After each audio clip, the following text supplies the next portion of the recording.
नमस्कार दोस्तों, आज नवी मुंबई के doctor D.Y.. Patil sports academy के शानदार मैदान पर आईसीसी पुरुष टी20 विश्व कप 2026 के वार्म अप मैचों का सबसे बड़ा और रोमांचक मुकाबला भारत और दक्षिण अफ्रीका के बीच शुरू हुआ, जहां विश्व कप की तैयारियों को अंतिम रूप देने के लिए दोनों टीमें पूरी तरह से तैयार नजर आ रही थीं। टॉस की प्रक्रिया के दौरान भारतीय कप्तान सूर्यकुमार यादव ने सिक्का अपने पक्ष में गिरते ही पहले बल्लेबाजी करने का निर्णय लिया, ताकि वे दक्षिण अफ्रीका के घातक तेज गेंदबाजी आक्रमण के खिलाफ अपने बल्लेबाजों को परख सकें।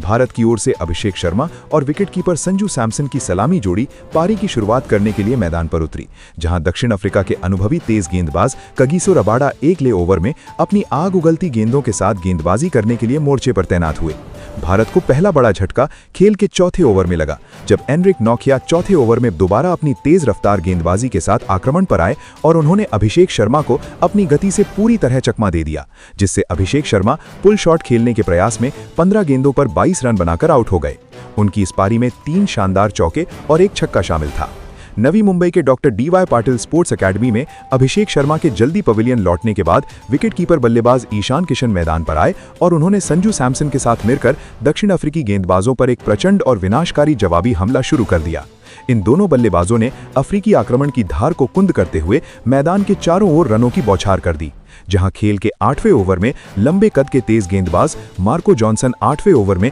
अपनी धारदार स्विंग गेंदबाजी करने के लिए मोर्चे पर तैनात हुए। संजू सैमसन आज बहुत ही कलात्मक और प्रलयकारी लय में नजर आ रहे थे और उन्होंने जॉनसन की गति का बखूबी इस्तेमाल करते हुए 2 अत्यंत दर्शनीय और कड़क चौके जड़े, जिससे भारतीय प्रशंसकों का जोश 7वें आसमान पर पहुंच गया था। हालांकि दक्षिण अफ्रीका ने खेल के 10वें ओवर में जबरदस्त वापसी की, जब अनुभवी तेज गेंदबाज लुंगी एनगिडी 10वें ओवर में अपनी गेंदबाजी का दूसरा स्पेल डालने के लिए आक्रमण पर आए और उन्होंने अपनी एक जादुई धीमी गेंद पर संजू को पूरी तरह चकमा दे दिया, जिससे संजू सैमसन बड़ा हवाई शॉट खेलने के प्रयास में गेंद की रफ्तार को भांप नहीं सके और 28 गेंदों पर 40 रनों की एक शानदार पारी खेलकर आउट हो गए। उनकी इस विस्फोटक पारी में 5 कड़क चौके और 1 गगनचुंबी शामिल था। नवी मुंबई के doctor D.Y.. Patil sports academy के मैदान पर जब संजू सैमसन एक शानदार पारी खेलकर पवेलियन लौटे तो स्टेडियम में मौजूद हजारों दर्शकों की निगाहें बाउंड्री लाइन पर टिक गई थीं, क्योंकि अब भारतीय टीम के मिस्टर 360 यानी कप्तान सूर्यकुमार यादव क्रीज पर कदम रख रहे थे। सूर्य ने मैदान पर आते ही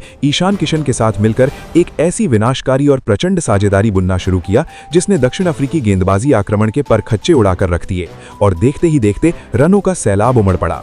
इन दोनों बल्लेबाजों की आक्रामकता और निडर बल्लेबाजी ने दक्षिण अफ्रीकी कप्तान एडन मार्क्रम को पूरी तरह से विचलित कर दिया, जिससे वे विवश होकर रक्षात्मक मुद्रा में आ गए और अपनी फील्डिंग में बार बार बदलाव करने लगे। सूर्यकुमार यादव और ईशान किशन ने मैदान के चारों ओर शॉट्स की बौछार करते हुए अपनी आक्रामक बल्लेबाजी के दम पर खेल के 15वें ओवर की समाप्ति तक भारतीय टीम के स्कोर को 140 रनों के अत्यंत मजबूत और विशाल आंकड़े के पार पहुंचा दिया था। सूर्यकुमार यादव अपनी सिग्नेचर बल्लेबाजी का जादुई नमूना पेश करते हुए 35 रनों के व्यक्तिगत स्कोर पर पहुंच चुके थे और वे दक्षिण अफ्रीकी तेज गेंदबाजों और स्पिनरों के लिए एक अभेद्य पहेली बने हुए थे, जिन्हें सुलझाना नामुमकिन नजर आ रहा था। स्टेडियम का हर कोना सूर सूर के नारों से गूंज रहा था, क्योंकि वे अपने चिरपरिचित अंदाज में विकेट के पीछे और सामने की ओर कुछ अविश्वसनीय शॉट जड़ रहे थे।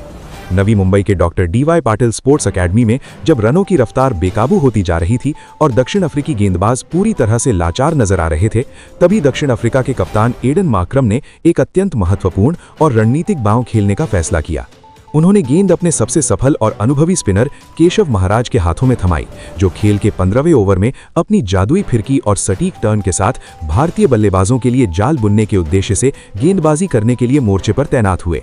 केशव महाराज को अच्छी तरह पता था कि सूर्यकुमार यादव जैसे खतरनाक बल्लेबाज को रोकने के लिए केवल रफ्तार काफी नहीं है, बल्कि यहाँ चतुराई और दिमागी खेल की अधिक आवश्यकता है। केशव महाराज ने अपनी अनुभवी गेंदबाजी का परिचय देते हुए पिच की नमी और हवा के रुख को भांपा और ओवर की एक निर्णायक गेंद को थोड़ा तेज और लेग स्टंप की सटीक लाइन पर टर्न कराया। सूर्यकुमार यादव, जो उस समय प्रचंड लय में थे और विपक्षी गेंदबाजों पर हावी हो रहे थे, उन्होंने महाराज की उस गेंद को देखते ही पहले से ही मन बना लिया था कि वो अपने सिग्नेचर अंदाज में एक बड़ा और धमाकेदार स्वीप शॉट खेलेंगे। सूर्य ने गेंद की लंबाई को भांपने के लिए अपनी पोजीशन ली और बल्ले को हवा में लहराते हुए गेंद को बाउंड्री के बाहर भेजने का प्रयास किया। हालांकि केशव महाराज की वो गेंद पिच पर गिरने के बाद उम्मीद से कहीं ज्यादा तेजी और पैनापन के साथ अंदर की ओर घूमी, जिसने सूर्य के सभी अनुमानों को गलत साबित कर दिया। गेंद की वो जादुई टर्न और उसकी अप्रत्याशित गति इतनी घातक थी कि सूर्यकुमार यादव स्वीप शॉट खेलने के प्रयास में गेंद की लाइन और उसकी फिरकी से पूरी तरह से चूक गए।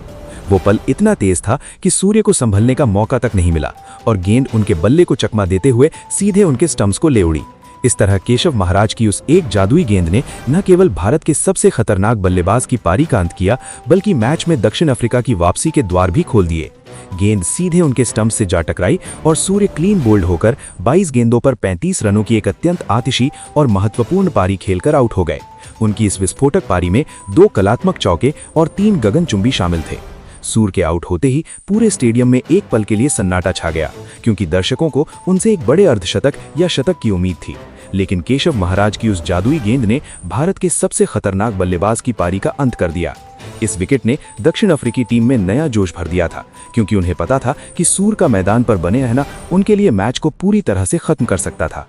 नवी मुंबई के doctor DY Patil sports academy के मैदान पर कप्तान सूर्य कुमार यादव के पवेलियन लौटने के बाद भी दक्षिण अफ्रीकी गेंदबाजों को कोई राहत नहीं मिली, क्योंकि भारतीय बल्लेबाजों ने अपना रौद्र रूप और विनाशकारी तेजी जारी रखी। सूर्य के जाने के बाद मैदान पर रणों की भूख और भी बढ़ गई थी, जहां भारतीय मध्यक्रम ने अदम्य साहस का परिचय देते हुए अफ्रीकी आक्रमण की धज्जियां उड़ाना जारी रखा और विशेष रूप से अंतिम ओवरों में फिनिशर रिंकू सिंह और उपकप्तान हार्दिक पांड्या की जोड़ी ने अपनी विस्फोटक बल्लेबाजी के दम पर पूरे स्टेडियम को शोर से भर दिया। इन दोनों बल्लेबाजों के बीच एक ऐसी प्रलयकारी साझेदारी पनपी जिसने दक्षिण अफ्रीकी डेथ ओवर विशेषज्ञों के आत्मविश्वास को पूरी तरह से चकनाचूर कर दिया और भारतीय टीम ने निर्धारित 20 ओवरों के खेल की समाप्ति तक 6 विकेट के नुकसान पर 198 रनों का एक अत्यंत चुनौतीपूर्ण और पहाड़ जैसा विशाल स्कोर खड़ा किया, जिसे पार करना किसी भी विश्वस्तरीय टीम के लिए एक हिमालय जैसी चुनौती होने वाली थी। भारतीय पारी के उन अंतिम और निर्णायक क्षणों में रिंकू सिंह ने एक बार फिर साबित कर दिया कि उन्हें दुनिया का सबसे बेहतरीन फिनिशर क्यों माना जाता है, जहां उन्होंने अपनी अद्भुत क्लास और शांत दिमाग का परिचय देते हुए मैदान के हर कोने में बाउंड्री की बौछार कर दी। रिंकू सिंह ने कगिसो रबाडा और एनरिक नोकिया जैसे दुनिया के सबसे तेज गेंदबाजों की गति का बखूबी इस्तेमाल किया और वो 18 गेंदों पर 32 रनों की एक अत्यंत बहुमूल्य और आतिशी पारी खेलकर नाबाद लौटे, जिससे भारतीय पारी को वो मजबूत और धमाकेदार फिनिश प्राप्त हुआ जिसकी टीम को सख्त जरूरत थी।